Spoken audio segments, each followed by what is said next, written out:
Good morning. আর একটা নতুন video নিয়ে আসলাম আপনাদের কাছে। জন্মাষ্টমীর আমাদের গোপাল ঠাকুরকে কেমন করে দেখো চান করাচ্ছে। চান করানো হয়ে গেছে সুন্দর করে।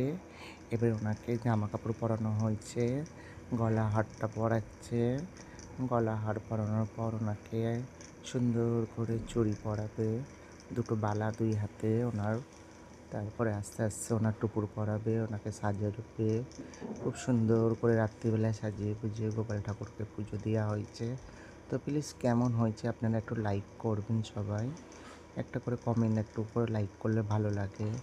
এখন ওনাকে সেন লাগানো হচ্ছে গায়ে, দেখতেই পাচ্ছেন। তো কেমন লাগছে প্লিজ একটু বলেন। কত ভিডিও কত মানুষ লাইক করে শেয়ার করে, কিন্তু আমার এই ঠাকুরের ভিডিওটা যে লাইক শেয়ার করবে, গোপাল ঠাকুর সবার মঙ্গল করবে, সবার ভালো রাখবে আর সবার ভালো হোক। প্লিজ